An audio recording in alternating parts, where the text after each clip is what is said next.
primeira etapa do programa Passo para Frente eram os primeiros passos do empreendedor. A gente falou diversos assuntos para quem quer começar a empreender. E agora a gente vai começar a falar exatamente de empreendedores, de pessoas que já estão conseguindo seu sucesso e mostrando um lado que muita gente não mostra, que é o lado da transformação, o quanto essa pessoa precisou se transformar, o quanto essa pessoa precisou estar preparada para obter o sucesso que ela está conseguindo hoje. Quais foram os caminhos? E a gente vai começar a falar com você, Kleber Reis. Eu vou falar um pouquinho do teu currículo. Engenheiro por formação, empreendedor por natureza, eterno aprendiz, especialista em segurança perimetral, 31 anos de experiência no segmento de segurança eletrônica, inúmeras especializações e certificações da área, estreitos laços com Israel, a partir da representação exclusiva para o Brasil da tecnologia de radares para proteção perimetral de alta performance, empresário, palestrante, consultor, mergulhador, escritor, colunista da revista Segurança Eletrônica, apresentação de programas Café com Segurança e podcast CTcast, estudante, fundador do projeto Mergulhando na Vida. Te pedir licença para complementar. Posso? Deve.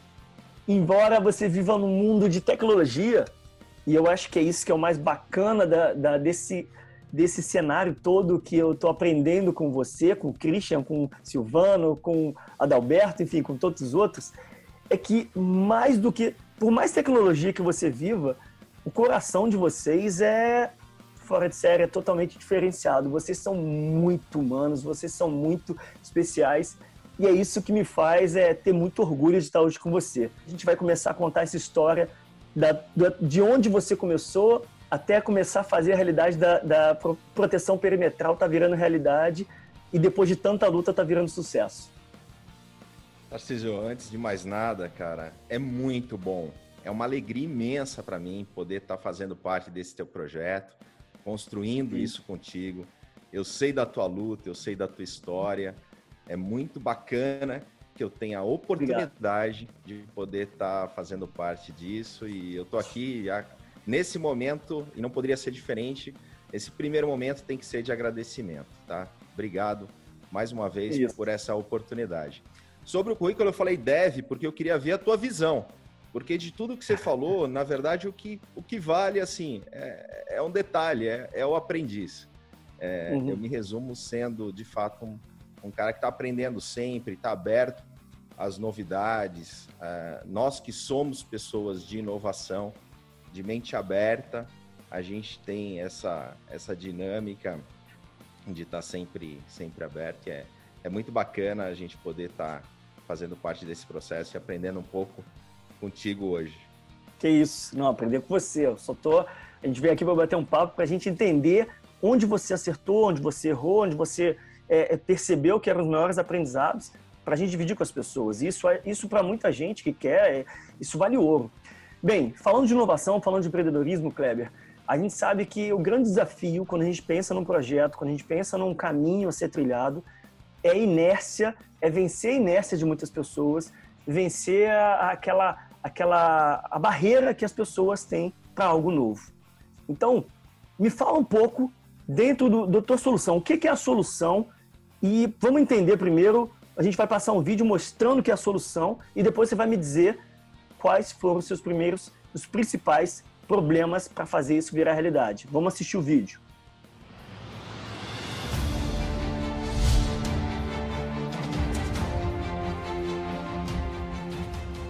By using the Magos Area Surveillance Suite, the user can receive live updates of detections and target tracks.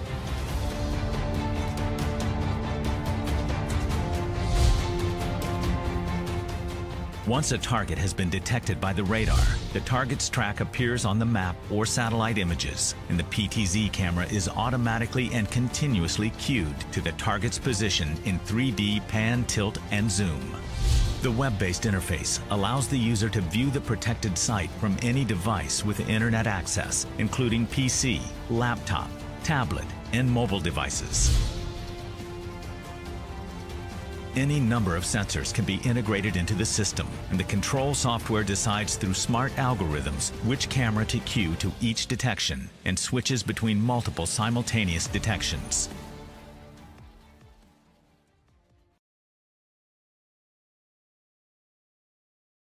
primeira coisa, lindo vídeo, maneiro, tudo lindo, perfeito. Qual foi o seu primeiro problema quando você apresentava e você vendia esse projeto para alguém? Qual era o primeiro problema que você enfrentou? Qual foi o primeiro problema que você enfrentou? Vamos primeiro contextualizar para o pessoal poder entender, Tarcísio, porque isso é muito bacana. Eu digo que eu não sou exemplo para ninguém. Os exemplos são justamente os nossos erros. E você falou do sucesso. O sucesso e o fracasso, na verdade, a diferença é muito tênue, a linha é muito tênue. É a quantidade de acertos pela quantidade de erros. Eu costumo, desculpa interromper, eu falo que a diferença de sucesso e fracasso às vezes é um detalhe mesmo. E é um detalhe, e eu te digo, é a quantidade de erros versus a quantidade de sucesso, porque todo mundo erra, pessoal. Não tem jeito. Eu acho que eu errei muito mais do que eu acertei até hoje. Só que essa construção dos erros, do que você faz com os teus erros, isso vai fazer diferença para você começar a ter sucesso. Essa é a pegada. É entender os erros como momentos de aprendizado. E a gente saber valorizar isso e servir de fato. É difícil a gente agradecer pelo erro, não é, Tarcísio? Quando a gente está vivendo aquele momento de dor, é difícil de a gente entender. Mas se a gente pegar e tentar ter uma visão sistêmica, olhar de fora, falar, cara, errei. E errei não foi por causa dos outros, não.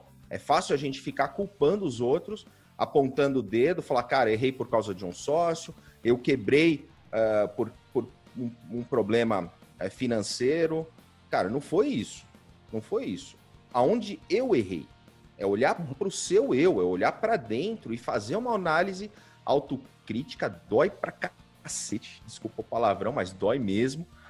É nessa intensidade que dói, mas isso vai fazer com que a gente dê um passo para frente, que a gente evolua no processo e pegue esse erro e transforme em aprendizado. Então, essa jornada ela começou lá em 1989, aos 16 anos de idade, entrando já na faculdade. Eu comecei muito cedo esse processo de aprendizado, e estava na faculdade com 16 anos, minha primeira série foi com 5 anos de idade, e aí já trabalhando por necessidade, né? Minha família é uma família rica de amor, rica de saúde, só faltava dinheiro, né? A Ana Cláudia Vanzelli fala isso, e eu me identifiquei demais, porque estava lá em São Miguel Paulista, numa condição realmente bastante difícil, e a gente vem construindo por necessidade uma trajetória profissional. Tive a oportunidade de estudar e fazer a engenharia, aos 21 anos já estava formado,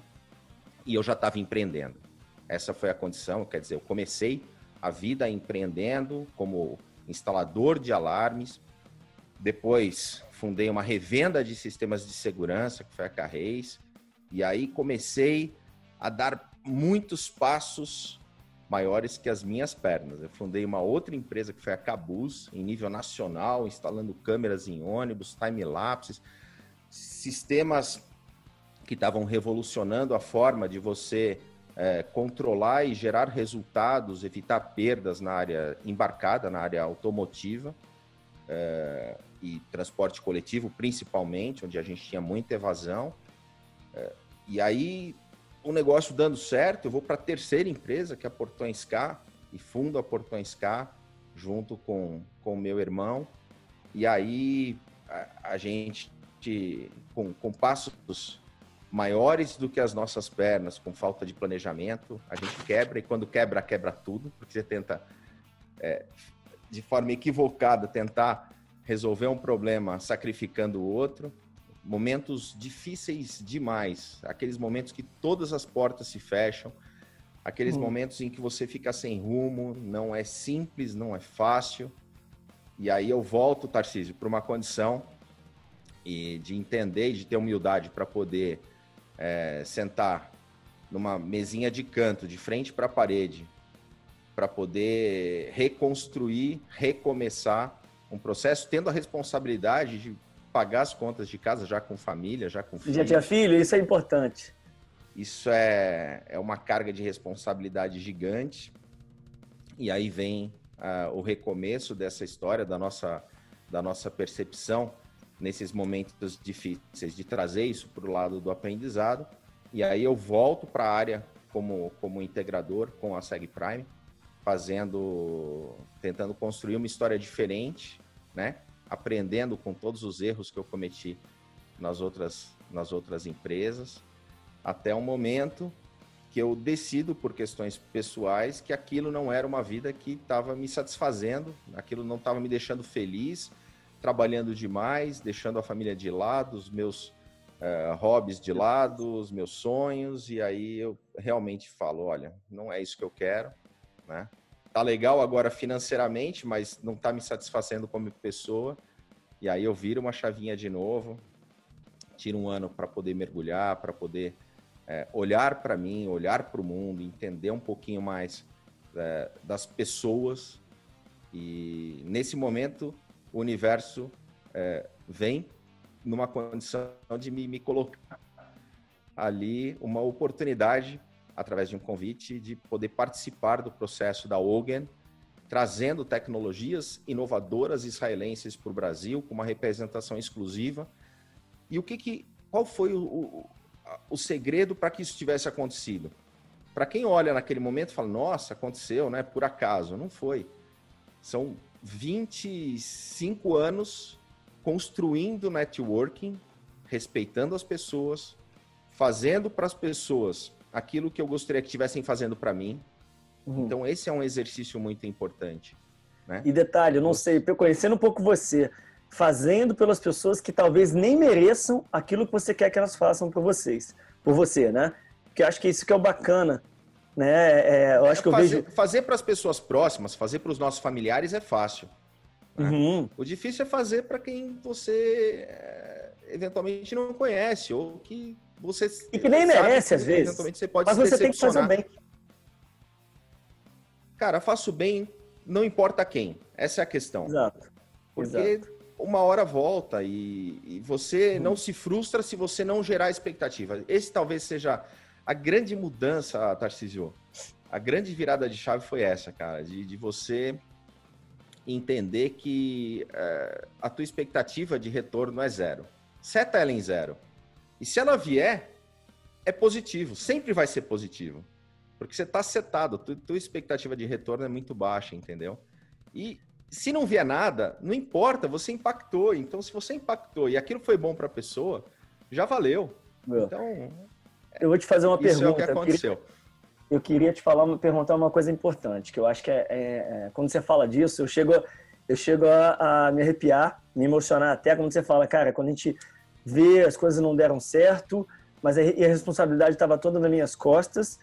Eu tinha uma família, lógico, você tinha o suporte da sua esposa, mas mal ou bem, você como pai, você está carregando a família, a expectativa da tua família nas costas, é importante. E quando você vê todos os problemas chegando de uma vez, e é isso que eu falo muito com os amigos, com as pessoas que vêm falar de empreender e que têm muito medo ou que no primeiro problema desistiram. Se elas não mudarem isso, se elas não passarem a entender que isso vai acontecer e souberem lidar com isso, com essa dor, realmente é o começo do fim, não vai para frente. E aí vai a pergunta, né? Tem uma frase que é: sonho sem preparo vira pesadelo. O que você acha disso? Será que é só pesadelo ou também vira aprendizado? É melhor aprender com os erros, é importante, mas é mais fácil a gente aprender menos dolorido a gente aprender com o erro dos outros. Então, lógico, isso que você está fazendo, né? De alguma forma, de a gente poder trazer essas experiências para as pessoas se prepararem melhor, é super importante. Eu enxergo que me faltou muita informação, e quando você empreende por necessidade, sem todo um preparo, sem toda uma base de planejamento, de entendimento dos riscos, de mapeamento, de fato você vai errar, né? E a dica que eu dou hoje, e é o que eu tenho feito, porque também não foi simples essa construção, e era onde a gente ia chegar na questão da Ogen, ela também não é do dia para a noite, ela não acontece por acaso. Foi muito difícil você chegar no começo de um processo, trazer uma tecnologia disruptiva para o Brasil, entender que aquilo poderia ser alguma coisa muito rápida, né, em termos de início de resposta e de retorno, e não acontecer. E outras demandas que também aconteceram agora por exemplo, e não foi nem agora, né? Eu falo agora com 3 anos atrás, mas a questão no nosso caso, de Anatel, de algumas questões de certificações de governo, por exemplo, para poder liberar o início das vendas, grandes barreiras aí que a gente teve que enfrentar no começo do processo, que foram Deixa eu te fazer uma pergunta. delicadas. Como é que você descobriu alguém? Como é que foi? Ou eles te descobriram? Como é que foi? É importante Olha que para as legal. pessoas do canal saber como é que são os seus caminhos. Como é que foi esse caminho? Olha que legal.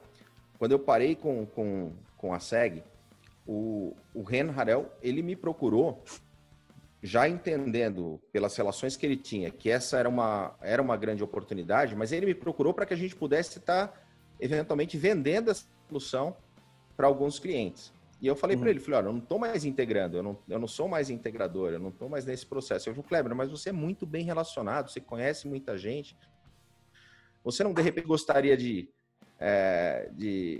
fazer parte disso? E aí veio esse convite, eu peguei aquela informação, analisei e falei, cara, deixa eu pensar. E aí eu voltei para ele e falei, olha, eu não quero instalar e também não vou indicar só isso, eu quero fazer parte desse processo. Apesar de não ter nenhuma venda ainda no Brasil, apesar de ainda não poder vender por questões da Anatel e outras questões de importação, eu quero fazer parte disso, eu quero ser sócio desse processo. Aí é a iniciativa, aí vem a veia empreendedora de pegar essa oportunidade e falar, cara, eu quero estar junto, eu acredito nisso, eu acho que a gente pode fazer mais juntos, e esse foi o começo desse processo na UG. Aí você descobriu, ótimo, aí você começou esse processo. Aí, nesse processo, você já tinha visto os desafios que você ia ter pela frente? Ou você foi descobrindo dia após dia, por exemplo, conseguir autorização para venda, conseguir as homologações da Anatel?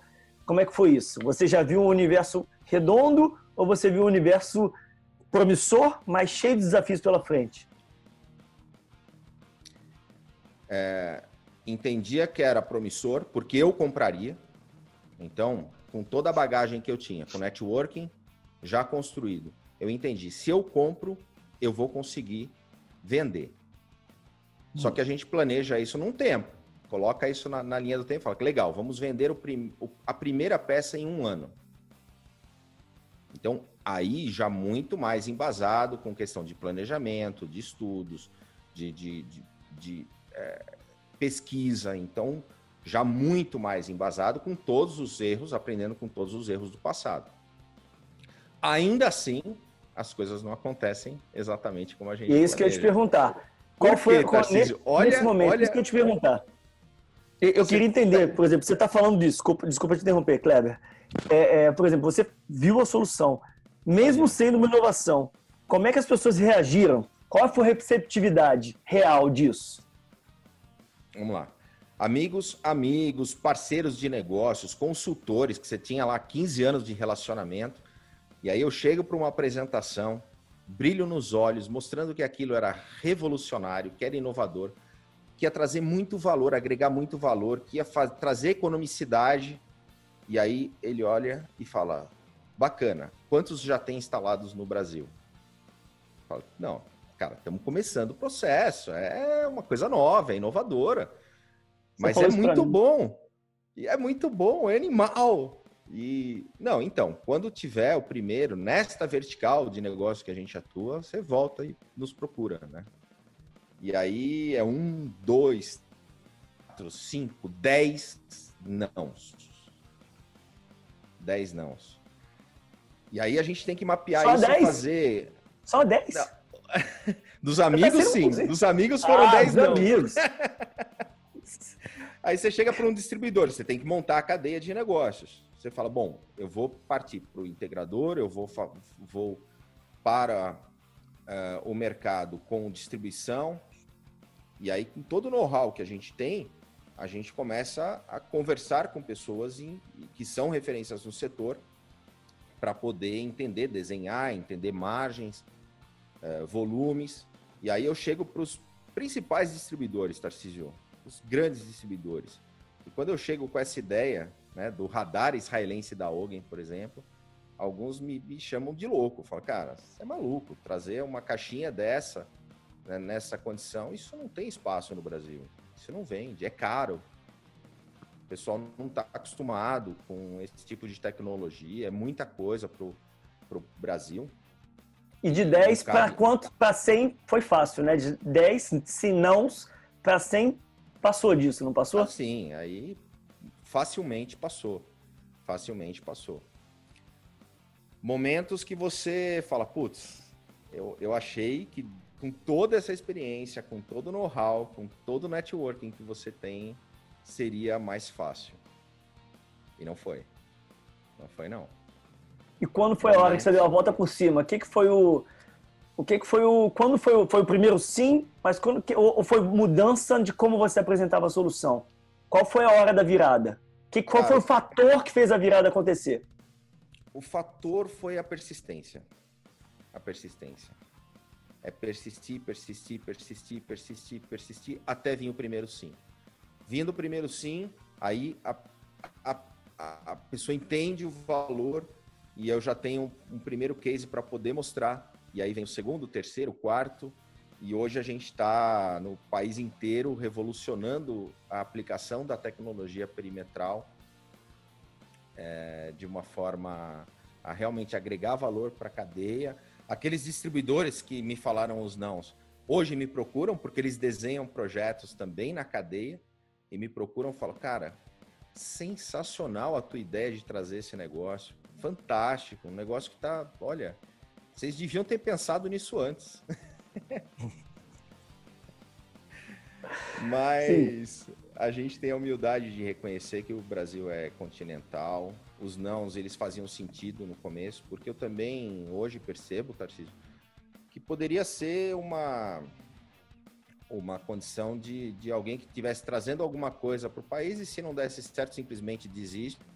E isso acontece muito no nosso segmento de tecnologia, tá?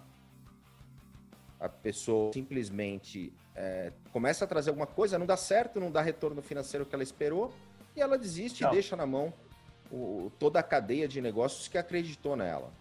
Então, eu até entendo, de fato eu entendo. Eu fiz uma reflexão, eu entendo todos os nãos que eu recebi, mas a resiliência, a persistência, entendendo que a gente estava realmente trazendo uma mensagem diferente, que era um processo que a gente tinha que passar. Hoje a gente olha para trás e fala, cara, valeu a pena. Essa semana a gente está com um processo, só para você entender, em termos de ordem de grandeza, a gente está nos maiores projetos do país. Essa semana tem um processo aí rolando de mais de 140 milhões de reais envolvendo a nossa tecnologia. Então é muita coisa que agora começa a despontar, o pessoal começa a enxergar com outros olhos, mas foi um processo de construção. Mas uma coisa, Kleber, quando você fala de resiliência, lógico, acho que é a principal coisa que a gente tem que ter.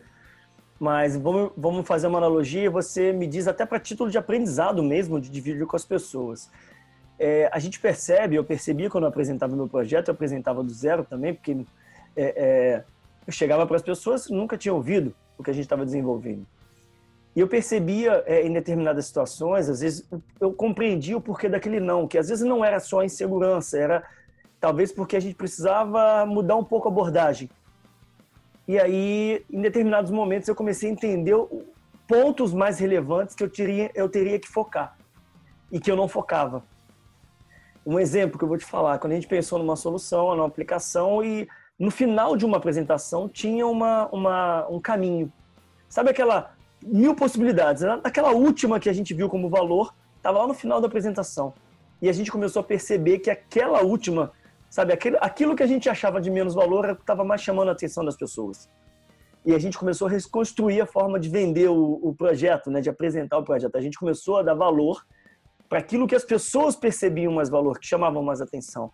Teve esse momento na Ogden, porque, lógico, já era uma solução madura, porque já vinha de Israel, já tinha se comprovado no mercado israelense, mas nessa transição do mercado israelense para o Brasil, você percebeu ou você vivenciou algum momento que você falou, olha, eu tenho que melhorar aqui? Assim, o que foi, o que você percebeu de aprendizado para conseguir fazer essa virada que foi acontecendo? Além da persistência, lógico. Tarcísio, tem uma questão aí que é muito know-how que a gente já tinha. Eu acho que na Ogden, na vida inteira isso acontece. Mas na Ogden especificamente, por incrível que pareça, o discurso se manteve coerente. A nossa proposta de valor, de falar o que o sistema fazia, ela continua, nesses 4 anos, ela continua a mesma, né? Porque ela realmente ela foi construída com uma linguagem que estava focada no que o sistema traz, nos benefícios que ele entrega para a cadeia. E aí, quando eu falo em cadeia, é para o integrador, porque um sistema, você imagina que um sistema IP, um único sensor que consome 3,5 watts, com consumo baixíssimo, baixa banda, consegue proteger 500 mil de metros quadrados e que você faz isso em 1 dia e meio, 2 dias de execução. Alguma coisa que você antes levava meses, você consegue entregar de uma forma rápida, confiável, utilizando uma tecnologia que vem da área militar e consegue aplicar isso. E o cliente fica muito, muito satisfeito porque ele tem a proteção executada de forma rápida, entregando alta performance. Então, essa condição, ela se manteve, o discurso se manteve uniforme no decorrer desse período, mas ele foi construído de uma forma também muito pensada. Então, você me fez uma pergunta lá atrás que eu acabei nem te respondendo, né? Do Ren. Como é que o Ren chegou em mim? Eu te falei como foi, mas o Ren foi o CEO da Global Advising e eu era prestador de serviço para ele. Eu fazia as instalações que a Global Advising acabava projetando, algumas delas, óbvio, né? E foi ele entendendo o nível de profissionalismo que eu entregava, o nível de comprometimento com o cliente, essa construção lá atrás que fez com que ele viesse e me procurasse para esse processo da Ogden. Então, vindo da Global Advising com uma visão de uma análise de risco muito forte, o entendimento das dores do cliente na consultoria, isso realmente foi o discurso da Ogden, ele foi construído e se manteve coerente até hoje. O que mudou foi, por incrível que pareça, a forma com que os clientes começaram a enxergar, porque por mais... Aí é uma questão de comunicação. Fazendo essa reflexão, às vezes não é o que você comunica, é o como você comunica. Como está sendo entendido, compreendido, né? Não é o que a gente fala, é o que o outro entende. Porque às vezes eu vinha com o discurso falando exatamente a mesma coisa, mas o integrador, por exemplo, tipo, 2 meses depois me falava, nossa, Kleber, cara, você me falou, mas no final eu achei que até que era um radar de velocidade, eu não vi muita aplicação. Eu falei, cara, como assim? Você não ouviu uma palavra do que eu te falei, velho? Não assimilou nada. E aí, quando as pessoas começam a enxergar que outros estão aplicando, estão tendo resultado, que o sistema está fazendo diferença, parece que a forma de ouvir muda, e aí, às vezes, a mesma mensagem agora tem um resultado diferente. Faz sentido. Tem uma frase que eu acho que é perfeita, né? É do Winston Churchill. Sucesso não é o final, fracasso não é fatal. É a coragem de continuar que conta. E é isso mesmo, né? No fundo é isso. E o legal que eu falo no projeto Mergulhando na Vida é que a coragem também não é a ausência do medo. Medo todo mundo tem. Eu tenho medo, você tem medo. E o medo é importante. O medo nos deixa vivos, ativos. A coragem, ela é você... a coragem é você superar agir apesar do medo. Exato. A coragem você agir apesar do medo. É você dar o passo apesar do medo. A gente está falando da tua solução, da solução que você está trazendo para o Brasil, que já está no Brasil, lógico. Tem alguns pontos que eu acho que é importante na solução. Você tem alguns pontos que são relevantes, que você entende que o vídeo não passa, que você precisa passar? Para quem está assistindo, quais são os detalhes aí tipo, consulta com o especialista, sabe? Eu estou numa oportunidade de ouro, estou falando com quem sabe tudo sobre a solução e lógico que um vídeo de poucos minutos não consegue passar os detalhes. O que você acha que é importante frisar, enfatizar nessa solução? Uma coisa que o vídeo não mostra é que a gente consegue, é o princípio e o grande diferencial que a solução traz para nós, que é ampliarmos o primeiro anel de segurança, Tarcísio. Olha que interessante, a gente está muito acostumado a proteger o nosso patrimônio. E quando eu falo em patrimônio, pessoal, pode ser uma indústria, pode ser um condomínio, pode ser uma hidroelétrica, pode ser uma subestação, pode ser qualquer área que eu queira proteger, tá? Pode ser um parque, pode ser um hospital, enfim, qualquer coisa que a gente imagine que eu quero proteger, eu tenho um conceito dos anéis concêntricos de proteção. Então eu tenho o meu primeiro anel, que normalmente é a minha área limítrofe do meu perímetro. O que o vídeo não mostra? É que a gente consegue ampliar o primeiro anel de segurança. Eu consigo começar a diagnosticar um evento, uma ameaça, antes de ela acontecer, antes de ele efetivamente estar dentro da minha área crítica, dentro do meu perímetro. Isso vem de um conceito muito antigo. Quando a gente falava, por exemplo, dos castelos medievais, antes das muralhas dos castelos, a gente tinha os barbacãs, que eram os pequenos... Depois, o que eu tinha depois dos barbacãs? O fosso. E no fosso não tinha jacaré não, viu, Tarcísio? Tinham estacas, tinha lixo, tinha um monte de coisa lá. Jacaré não tinha, não.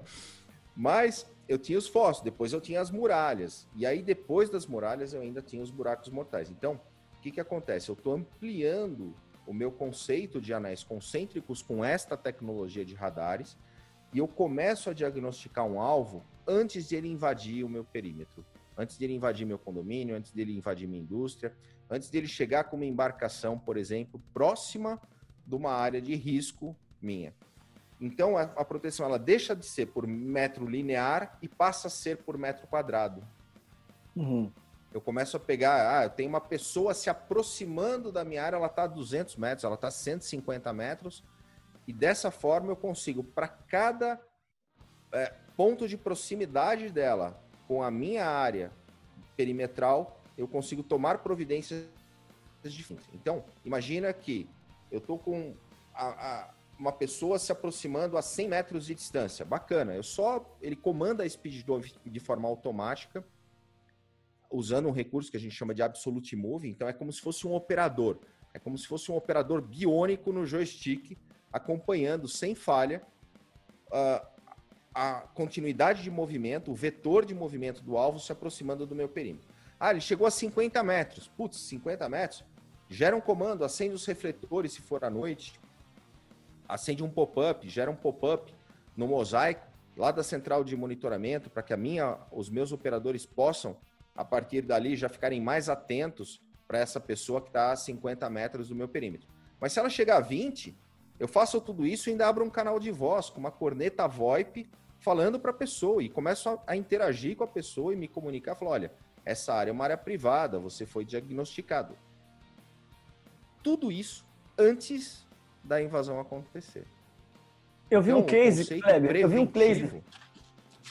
case que eu achei muito maneiro, eu achei muito bacana, aquele case que é de um condomínio. Explica um pouco daquele ali, porque eu achei muito disruptivo. Ali a gente teve uma situação, primeiro de pegar alguns animais silvestres. Uma onça, você imagina, a 60 e poucos quilômetros de São Paulo, pertinho de São Paulo. A gente conseguiu diagnosticar uma onça que estava rondando a 220, 230 metros do perímetro do condomínio. Tinha lá uma onça e tinha um lobo-guará também. Só que essa analogia de você conseguir fazer essa detecção prévia, para os moradores foi uma surpresa, mas a surpresa maior veio de um veículo que estava se aproximando lá a 200 e poucos metros à noite do condomínio, ainda fora, numa área distante do muro, né, do condomínio, mas que chamou a atenção, porque naquele horário não deveria ter aquela movimentação. O radar detectou, jogou a speed dome, foi feita uma abordagem e a gente justamente se antecipou a uma situação de um evento, porque eles estavam naquela fase de análise do comportamento da segurança, da movimentação dos nossos agentes, dos vigilantes. Então, você imagina que... Estudo da área, né? Eles estavam estudando a área. E o legal é que quando eles foram estudar a área, eles foram estudados, né? Coisa que se a gente tivesse só no nosso limiar ali do nosso perímetro, né? Só pensando do muro para dentro, a gente só teria esse diagnóstico alguns meses depois, quando a invasão se consumasse. Então, é trazer o conceito disruptivo, de ampliarmos o primeiro anel de segurança, isso o vídeo não mostra. Outra coisa que o vídeo não mostra é o complemento dos radares, porque também, Tarcísio, isso é importante. É uma solução muito, muito bacana, mas que não se aplica em 100% dos casos. E a gente tem que ter muita clareza disso. Tem que ter, eu costumo dizer, tem que falar não com a língua sangrando, entendeu? Às vezes, não é só querer vender, não. Eu tenho que pensar se aquele projeto se faz sentido para o tipo de sensor. Se eu não tiver uma área para poder me antecipar, se ali for só uma área de app, por exemplo, mata, se for um condomínio conjugado com o outro, e aí eu tenho caso de um lado, caso do outro, se eu não tenho, você quer uma pista de servidão, né, e termina a residência já no muro limiar e na sequência um vizinho, o radar não se aplica. E não se aplica mesmo. Então, ter clareza disso é importante. Não vender a qualquer custo, não. Não, lógico. Porque aí... senão você perde a confiança e a credibilidade. Né? Tinha um amigo meu que vendia cerca elétrica. Falou, cara, eu coloco cerca elétrica eu vendo cerca elétrica até na água. Eu falei, cara, não é assim. Por quê? Porque não é só a venda, é a entrega. Exato. É a experiência do cliente, é você entender que o nível de satisfação dele vai fazer diferença para que ele seja um promotor do teu produto, do teu negócio. Isso faz toda a diferença, porque hoje você me pergunta, quantos vendedores você tem? Todos os clientes que aplicaram as soluções são vendedores da nossa solução, são promotores da outra. Exatamente. Bem, voltando ao assunto de inovação, de cultura de inovação, eu não podia deixar de abordar alguns temas, eu queria a tua opinião em relação àqueles os fatores principais da cultura de inovação, que é colaboração, comunicação, critical thinking, pensamento crítico, criatividade e coragem. Quanto cada um deles foi importante no sucesso que você está conseguindo, que a Ogden está conseguindo com as soluções. Colaboração, vamos lá, bate bola rápido. Cara, colaboração é tudo. Tem um peso gigantesco hoje. A gente entende que a nossa vitória, ela não é sobre o fracasso do outro. É a gente elevar o nível total, entendeu? E não entender o teu concorrente como inimigo, é colaborar para que o segmento melhore, e se ele melhora, todo mundo melhora. Então, a gente hoje colabora disseminando informação, abrindo o coração, a mente, para que o mercado como um todo se fortaleça. A gente faz isso no Café com Segurança, a gente faz isso na programação do CT, a gente faz isso no CTcast, a gente doa muito do nosso tempo para poder ser colaborativo e o resultado, quem acha que assim, eu vou colaborar esperando alguma coisa em troca de forma imediata, vai se frustrar, não é assim, é colaborar de fato, na essência, é com o coração, e aquilo que eu falei no comecinho, não queira nada em troca, né? Doe, é simples assim. Comunicação, eu falar de comunicação, não é o que a gente fala, é o que o outro entende, o que vale é o que o receptor tá recebendo, tá entendendo daquilo que você fala. Pensamento crítico para o teu projeto acontecer. Quais foram os pontos que você idealizou? Eu sei que eu estou te botando uma saia justa, tá? Fica à vontade. Mas aquilo que você percebeu, cara, isso tem que melhorar, isso aqui está pronto, isso aqui a gente tem outros caminhos para agir. Quão importante foi essa análise crítica para você começar a implementar dar o teu primeiro passo? Esse eu estou aprendendo ainda. Eu sou literalmente um aprendiz, porque eu tenho comigo uma pessoa do lado, uma pessoa israelense, que veio da área militar, e que essa questão ele me ensina diariamente. Ele é crítico em, olha, como a gente está fazendo, está dando certo, cara, como que dá para ser melhor? Sempre dá para ser melhor, sempre dá para fazer diferente. É olhar para dentro, mesmo naquilo que está dando certo, diariamente se provocar e ser crítico e falar, cara, nossa, fizemos um negócio absolutamente animal. Tá, vamos olhar de forma crítica e ainda o que a gente consegue melhorar. Então, ele me ensina muito e sou muito grato por isso. Coragem. Falar de coragem, né? O que foi importante para o projeto. O mergulho já me ensina muito sobre essa condição da coragem, quando eu falo, né, de mergulhar com tubarões, de poder se desafiar e dar os passos do gigante. Olha que legal, né? O passo do gigante virou um elemento bastante importante no nosso segmento, inclusive ele está lá no podcast, e aí eu reitero que a coragem não é a ausência do medo, a coragem é a gente agir apesar do medo, é a gente enfrentar os nossos medos. Medo todo mundo tem, mas é você controlar, não deixar o medo te paralisar. E ter a coragem de agir. Também não é só ficar pensando, né, Tarcísio? A gente fala a importância da ação, né? É dar o passo. Não adianta eu ser um filósofo do mergulho, né? Estudar tudo sobre mergulho se eu não for para a água. Então, tem que ir para a água, tem que agir, tem que dar o exemplo, tem que fazer as coisas acontecerem. Para isso é preciso coragem. Qual o peso da criatividade? A criatividade, ela faz muita diferença porque você traz de outros universos, de outras disciplinas, de coisas que não tem nada a ver com a tua área. Você traz para a tua área e constrói alguma coisa para poder fazer até um marketing de diferenciação. Aplicar isso de forma criativa, de uma forma diferente, fazer diferente, às vezes um mesmo produto com outras aplicações, às vezes o próprio marketing. E aí eu falo, por exemplo, quando eu tive a ideia de trazer para o Brasil um complemento dos radares que eram sensores sísmicos. E aí, cara, você vai falar, vou vender sensor sísmico. Quantas pessoas já tentaram vender sensor sísmico no Brasil? E quando você fala para o cliente, o que é um sensor sísmico? Ele vai pensar em terremoto, em medição de alguma coisa. Cara, e aí me veio a condição Israel, faixa de Gaza, aplicação.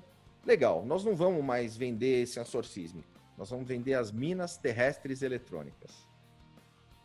Que é a mesma coisa.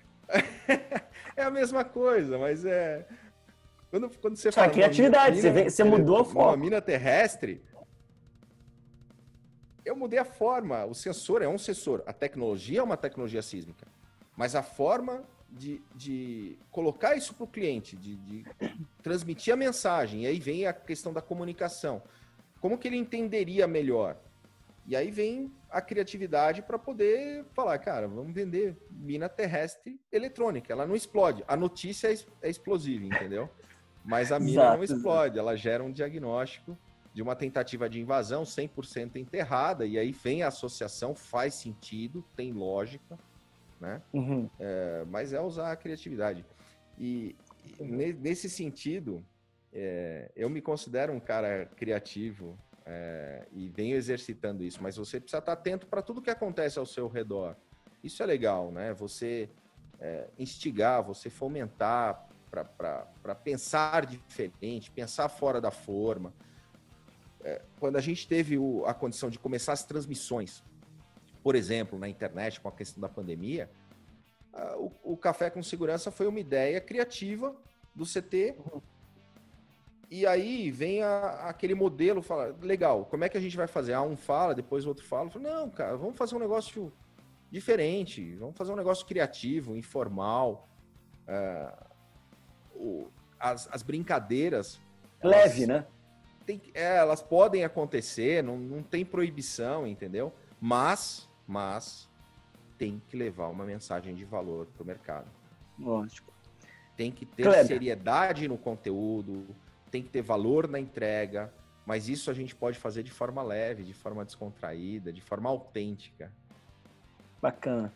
Kleber, você já está fazendo merchan do canal do Café com Segurança. Aproveitando a oportunidade, mas vamos lá. Né? Vamos fechar, não. Como não falar? É fora de série, só tem gente top. Bem, a gente está chegando no final do nosso bate-papo. Eu quero que você fale o que você achar mais importante. Eu só queria fechar, que eu acho que a essência de tudo que eu quero fazer, que eu vejo muitas pessoas, eu vejo muita gente com ideias maravilhosas, eu vejo muitas pessoas com projetos maravilhosos, abortando. Você sabe que eu vivo num ambiente de empreendedorismo, de inovação, e eu lamento muito quando eu vejo cada pessoa abortando seu projeto porque desistiu, e quando eu percebo muitas das vezes, desistiu na hora errada, desistiu porque não estava preparado para isso, porque infelizmente a gente acaba tendo muitos holofotes voltados para o sucesso. Eu tenho uma frase de um pensador, que eu não sei nem pronunciar o nome dele, eu guardo dele, eu vou botar na nossa legenda aqui, é: sempre que você vir uma pessoa de sucesso, você sempre verá as glórias, nunca os sacrifícios que as levaram até ali. E eu acho que é isso que é importante, que a gente tem que quebrar. Eu acho que é importante, por isso que eu queria você no programa, eu queria você conversar com você para passar essa verdade. Só a gente sabe o quanto dói, o quanto doeu, o quanto não, o quanto foi pesado ouvir cada não, quanto foi doloroso ouvir cada porta fechada. E só a gente sabe o quanto é prazeroso hoje estar virando realidade. E quando eu vejo o teu projeto, quando eu vejo o projeto de cada pessoa que seguiu em frente, quando todo mundo mostrou, todo mundo quis convencer de parar e a gente continuou, é isso que eu quero que as pessoas tenham em mente. É isso que eu quero que esse vídeo, que seja temporal, quem quiser saber de proteção perimetral de uma maneira totalmente diferenciada no mercado, de como foi uma história de um projeto que no primeiro momento teve todos os desafios pela frente e hoje é sucesso, para as pessoas entenderem. É quase uma fórmula de bolo, mas que não é uma fórmula de bolo simples. É uma fórmula de resiliência, de superação, de muito caminho para chegar até onde está chegando. Então, muito obrigado, cara. Só tenho a agradecer. Você é fora de série. Você é um dos presentes que eu tenho, que eu ganhei da vida depois que eu conheci o Christian. O Christian só me apresentou a gente fora de série. Tarcísio, o que você falou de empreendedorismo, cara, é sensacional, e a gente poder levar essa mensagem.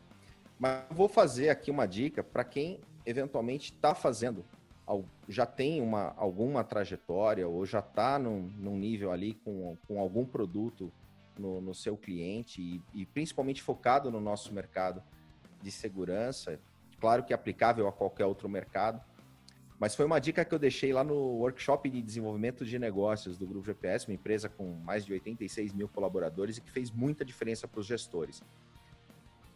Durante uma palestra do Mergulhando na Vida, eu trouxe para eles o ensinamento do mergulho noturno. O que é? Qual que é a analogia que a gente pode fazer do mergulho noturno? Às vezes eu já estou num cliente, eu já estou numa condição de estar entregando algum valor, de estar com algum nível de serviço ali no cliente. Só que eu fico muito focado, 100% focado naquilo que eu já estou fazendo. E deixo de enxergar inúmeras outras oportunidades, inúmeras outras necessidades que eu posso atender esse cliente, seja de uma forma mais criativa, seja de uma forma entregando algum valor adicional.